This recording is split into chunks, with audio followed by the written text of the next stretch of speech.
Disclaimer: this story is a work of fiction created for entertainment purposes only. Any resemblance to real people, places, or events is purely coincidental. The story explores themes of emotional connection and romance in a respectful, age-appropriate way, without explicit or inappropriate content. Viewer discretion is advised, and this channel does not promote or encourage real-life affairs or relationships that may cause harm. The office at night never feels the same as it does during the day. In the mornings, it's a blur of voices, phones ringing, keyboards clattering, and the low buzz of people moving around with their coffee cups. But at night, when almost everyone has gone home, there's a stillness to it. The overhead lights cast softer shadows, the hum of the air conditioner seems louder, and every sound, every page turned, every step, feels amplified in the silence. That night, I was one of the last people still sitting at my desk, trying to finish reports I hadn't managed to get done earlier. I was tired, but not exhausted. More restless, really. The kind of restlessness that makes you aware of every little thing. The ticking of the wall clock, the faint glow of the city lights spilling through the blinds, the way the papers on your desk never seem to get any fewer no matter how much you do. I didn't expect her to still be there. My boss. She was usually the first to arrive and the last to leave, but something about seeing her walk out of her office that late, with a stack of files in her hands, felt different. Maybe it was the way she carried herself. Not hurried, not stern like during the day, but quieter. There was a softness to her presence, as if the weight of her role had eased just a little once the rest of the office had gone. She paused when she saw me. "You're still here?" she asked, her voice carrying both surprise and a hint of approval. Her tone was lower than usual, almost like the hush you use in a library. I nodded. "Just finishing up the reports." She gave a small smile, one of those rare ones that made her look, not like my boss, but like a woman who had lived, who had stories she didn't often share. "I could use an extra hand," she said after a pause. "Do you mind staying a little longer?" I should have felt annoyed. It was already late, and I had plans to go home, maybe cook something simple, maybe just collapse on my bed. But the truth is, when she asked, I didn't even hesitate. There was something in her voice, not commanding, not obligatory, almost like she was inviting me into a space she rarely let anyone enter. "Of course," I said. "What do you need me to do?" As she handed me part of the files, our fingers brushed briefly. It was nothing, really, an accident. But the warmth of that small contact stayed with me longer than it should have. And as I followed her into her office, noticing the faint scent of her perfume lingering in the air and the way her hair glowed under the lamplight, I realized this wasn't going to be just another late night at work. Something had shifted, quietly, without either of us saying a word. Her office felt different at night. During the day, it was all business. Papers stacked neatly, her desk arranged with precise order, and her presence commanding enough that you always felt the need to sit straighter. But that evening, with only the desk lamp casting a golden glow across the room, it seemed warmer, almost like a living room rather than a workplace.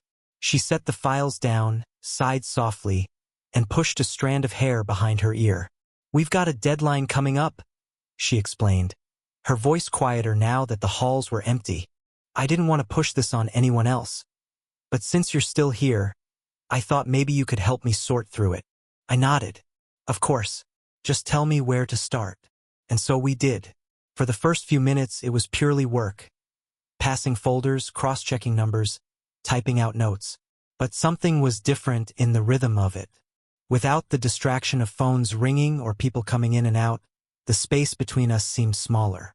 There were little moments, the kind you wouldn't think twice about if it were anyone else. Like when we both reached for the same document and her fingers grazed mine. She pulled back quickly, a polite smile on her lips, but the warmth lingered on my skin longer than it should have. Or when I leaned over her desk to point out a mistake on the spreadsheet, and I caught the faint scent of her perfume.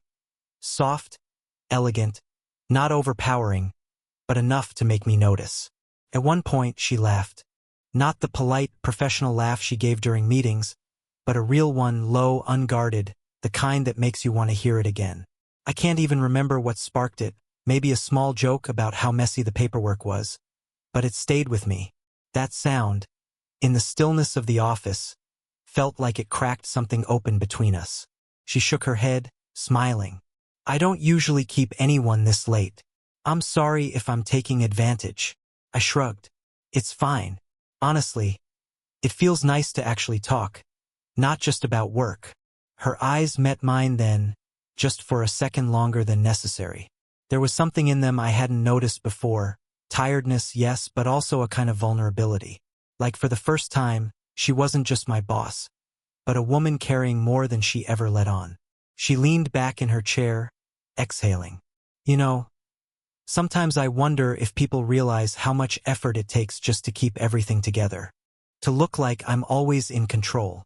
I wanted to say something, to tell her I saw it, that I noticed the strength but also the quiet weight she carried. But before I could, she gave me a small smile, one that didn't quite reach her eyes, and pushed another folder toward me. Here, she said, her hand brushing mine again, softer this time. We'll get through this faster together. And in that moment, it wasn't about the work anymore. It was about the warmth building in the silence, the closeness that neither of us acknowledged, but both of us felt. The clock on the wall ticked past 10, then 11. The pile of folders between us had thinned, but neither of us seemed in any rush to finish. At some point, she stood and disappeared into the small break room, returning with 2 mugs of coffee. She set one gently on my side of the desk. You've earned this, she said with a faint smile. Not everyone would put up with me this late. I chuckled, wrapping my hands around the warm ceramic. I don't mind. Honestly, I think I work better without the chaos of the day. She sat back down across from me, sipping her own cup. For a few minutes, we worked quietly, the only sounds the rustle of paper and the low hum of the air conditioner. But the silence didn't feel heavy anymore. Felt expectant, like something was waiting to be said. She was the one who broke it. Do you ever think about where you'll be in 10 years? She asked suddenly, her tone casual, though her eyes remained fixed on the papers in front of her. The question caught me off guard. Sometimes, I admitted. I have goals, but nothing feels certain yet. Why? She hesitated before answering, her fingers tracing the rim of her coffee cup. Because when I was your age, I thought I had everything figured out. Career, relationships, future. But life doesn't follow the neat plan you expect. Her voice softened then, carrying a quiet ache. You make choices, some good, some bad. And sometimes, you wake up one day and realize you've built a life you don't entirely recognize. I didn't know what to say at first. The confidence she carried during the day was so ingrained, so absolute, that hearing this gentle uncertainty in her words made her feel almost fragile. I leaned forward slightly. Do you regret it? The choices you made? She looked up at me then, really looked. The lamplight reflected in her eyes, making them shine, but I saw the weight there too. Some of them, she admitted softly. But more than that, I regret the moments I didn't take. The times I held back because I was afraid of what people would say. Her honesty stirred something in me. I wanted to reach across the desk, to tell her that she didn't need to carry that burden alone. That I saw her not as the flawless figure everyone else admired, but as someone real, someone who wanted more than just success. Instead, I said quietly, maybe it's not too late to take those moments. For a heartbeat, we sat there in silence, the words hanging between us. And then, as if guided by something beyond control, her hand brushed against mine as she slid a file closer. The touch lingered a fraction longer this time. Her eyes dropped to the desk, but the faint flush on her cheeks told me she had felt it too. Something shifted then. The room, the night, the work. It all faded into the background. What mattered was the connection taking shape, delicate but undeniable. By the time midnight arrived, the office no longer felt like an office at all. The city beyond the windows was alive with distant lights, but inside her office, everything was hushed and golden, the kind of quiet that makes every movement feel significant. We had stopped working without realizing it. The last folder sat unopened on the desk between us, forgotten. Instead, we were leaning back in our chairs, coffee mugs half empty, our conversation drifting away from numbers and deadlines into something far more personal.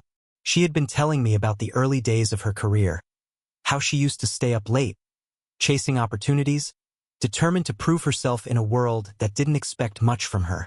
There was pride in her voice, but also exhaustion. And then there was a pause. One of those silences that isn't empty but full of things unsaid, of emotions pressing quietly at the edges. Her gaze shifted to me, steady, searching. In the soft lamplight, I noticed details I'd never allowed myself to linger on before. The curve of her smile when she wasn't forcing it, the faint line at the corner of her eyes from years of laughter and long days, the elegance she carried even in stillness. I felt her watching me too, not as a boss assessing an employee, but as a woman taking measure of the person sitting across from her. The silence stretched until she broke it with a small laugh, one that trembled just slightly. "This feels strange," she admitted. "Sitting here with you like this, it's almost too comfortable." Her honesty loosened something in me. I leaned forward, resting my elbows on the desk. "Maybe that's not such a bad thing." Her lips parted, as if she wanted to respond, but instead she only let out a soft breath. Her hand, resting idly on the desk, shifted closer, just enough that I could sense the intention, the invitation hidden in the subtlety. I didn't take it, not yet. Instead, I simply let my own hand rest near hers, the space between us no more than a whisper. The nearness itself was electric, like the charged air before a summer storm. Her eyes fell to that space, then lifted back to mine. And for a long, suspended moment, words felt unnecessary. The quiet said more than speech could. Finally, she whispered, "You remind me of something I'd almost forgotten, what it feels like to be seen. Not just for what I do, but for who I am." Those words stayed with me. They filled the room, the night, my chest. I wanted to reach across, to close that small distance, but instead I said softly, "I see you. I really do." Her shoulders eased, her expression softening as though the weight she always carried had lightened, if only for tonight. And in that pause, in that silence, something had already begun. Something neither of us had expected when the evening started. The office had grown so quiet that even the hum of the air conditioner seemed softer, fading into the background. We weren't working anymore. The files remained untouched on the desk, but neither of us cared. What held us there wasn't obligation, it was something harder to name. She leaned back in her chair, cradling her coffee mug between both hands, though it had long gone cold. Her gaze wasn't on the paperwork anymore. It was on me. Not directly, but in the way her eyes lingered on the space between us, as if debating whether to step closer or step back. "I shouldn't say this," she began, her voice low, almost cautious. I leaned forward slightly, my pulse quickening. "Say what?" Her lips curved into the faintest, most vulnerable smile. "That sometimes I forget where the lines are, between work and life, between who I'm supposed to be and who I want to be." The weight of her words hung in the air. I could feel what she wasn't saying, what she was holding back. It was there in the way her fingers tapped nervously against the mug, in the way her breath caught before she let out a soft sigh. I wanted to tell her she didn't have to pretend, that the world wouldn't collapse if, for one night, she allowed herself to feel something outside the rigid walls she lived within. But the age gap pressed into the back of my mind, the silent question of how the world would see us. Still, I couldn't stop myself from saying gently, "Maybe you don't always have to be the version of yourself everyone expects. Maybe sometimes you can just be." Her eyes lifted then, locking with mine. And for a moment, there was no boss and no employee, no divide of years or roles. Just two people sitting in the same quiet night, seeing each other more clearly than ever before. Her hand shifted closer to mine again, almost touching. My breath caught as her fingers hovered there, trembling just slightly. She was close enough that if I moved even an inch, our hands would meet. But then she pulled back, just barely, enough to remind us both of the line she had spoken of. Her smile returned, softer now, tinged with something bittersweet. "You're young," she whispered. "And I've lived long enough to know how complicated this could get. Her honesty was like a door half opened, tempting and terrifying at once. I could feel the confession rising in me, words I'd never planned to say. I think about you more than I should. I notice you more than I want to admit. But I swallowed them, letting the silence take their place. Instead, I offered her a small, steady smile. Complicated doesn't always mean wrong. She looked at me then, truly looked, as though measuring the truth of what I'd said. And in her silence, I heard everything she wasn't ready to admit. It wasn't a confession, not yet, but it was the closest we'd come. The clock crept past midnight, yet neither of us moved to leave. The outside world was forgotten. The office had shrunk into its own small universe, where time stretched and softened, and where each breath seemed louder, more meaningful than the last. She closed the final folder, stacking it neatly on the desk as if to remind herself why we were there. But when she looked up at me, it was clear the paperwork was no longer the point. Her eyes lingered too long, her expression too open. "I should let you go," she murmured, almost to herself. "It's late. You've done more than enough." But neither of us made a move to stand. I shook my head lightly, a small smile playing at my lips. "I don't mind staying a little longer." The silence that followed was different this time. Not hesitant, not heavy. It was warm, like a quiet acknowledgement that we both knew what was unfolding. She leaned back in her chair, rubbing her temples as if exhaustion was finally catching up. Without thinking, I stood and moved around the desk. "Here," I said softly, placing my hand gently on her shoulder. "You've been at the..." She stiffened for the briefest moment at the unexpected touch, then slowly exhaled us all day. Ed, her body softening beneath my hand. The fabric of her blouse was smooth beneath my palm, and the warmth of her skin carried through it. When she looked up at me, her eyes had changed, softer, unguarded. "You shouldn't be so kind," she whispered. "It makes it harder to keep my distance." I swallowed, my thumb brushing lightly against the curve of her shoulder. "Maybe distance isn't what either of us needs right now." She let out a quiet laugh, the kind that trembled on the edge of something deeper. Then, to my surprise, she reached up and placed her hand over mine. Her touch was deliberate this time, her fingers resting against mine as if anchoring herself in the moment. The world narrowed. The sound of the air conditioning, the hum of the city beyond the windows, even the ticking clock on the wall, all of it blurred. What remained was the warmth of her hand and the steady rise and fall of her breath. Without a word, she stood slowly, her hand still on mine. For a heartbeat, we stood so close I could see the faint lines of tiredness beneath her eyes, the softness in her expression, the uncertainty mingled with longing. Then she leaned in. Not a kiss, not yet, but just enough that her forehead brushed lightly against my chest. My arms moved instinctively, circling around her, holding her with a gentleness I hadn't known I was capable of. Her cheek rested against me, her breathing steadying as if she'd finally let herself rest. And in that embrace, quiet and unassuming, everything shifted. It wasn't about crossing lines anymore. It was about finding comfort in a place neither of us had expected. A pause in the world where two hearts, different in age and story, found the same rhythm for a fleeting moment. And though nothing more was spoken, we both knew. The distance we had tried so hard to keep was already gone. We stayed like that for longer than either of us expected. Her head rested gently against my chest, my arms loosely holding her as though the world outside no longer existed. It wasn't passion that held us there. It was something quieter, something deeper, a shared recognition that we had found comfort in each other when neither of us had been looking for it. Eventually, she pulled back, but only slightly. Her hands lingered against my arms as if reluctant to let go completely. She looked up at me, her eyes reflecting a vulnerability I had never seen in her before. "This," she began softly, her voice trailing as though she wasn't sure how to finish the thought. I offered her a small, reassuring smile. "This doesn't have to be anything more than what it is right now." Her lips curved faintly, relief flickering across her expression. "You're wise for your age," she said, almost teasing, though her tone carried admiration more than humor. I shrugged lightly. Or maybe I just know what it feels like to want something and be afraid to reach for it.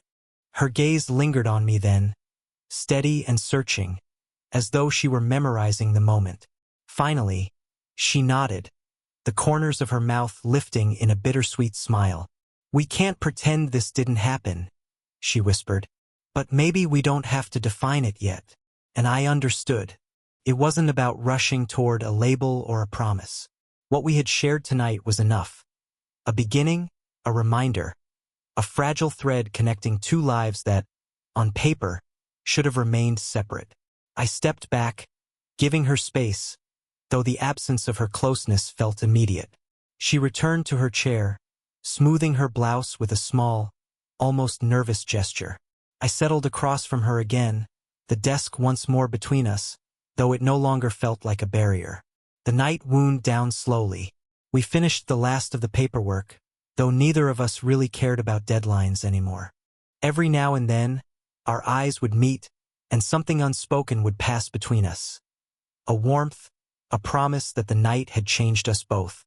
When at last we gathered our things and walked toward the elevator, the city lights glowing outside, she paused. Her hand brushed against mine once more. A simple touch, but deliberate this time. "Thank you," she said softly, "for staying. For everything." I nodded, my chest tightening with words I wanted to say but didn't. "Anytime," I replied, and I meant it. The elevator doors opened, and we stepped inside. We didn't speak during the descent, but the silence between us no longer felt uncertain. It felt full of possibility, of questions yet to be answered, of moments waiting quietly in the future. When we reached the ground floor, she gave me one last lingering look, a smile that held both hesitation and hope. And then she walked away into the night, her figure graceful, steady, and unforgettable. I watched her go, knowing one thing with absolute certainty. My life would not return to what it was before that night. Something had shifted, subtly, profoundly, and whether it grew into more or remained a quiet memory, it had already changed me. And maybe that was the real story, not just of her, not just of us, but of the night I learned that even a single unexpected moment can alter the rhythm of your entire life. 54.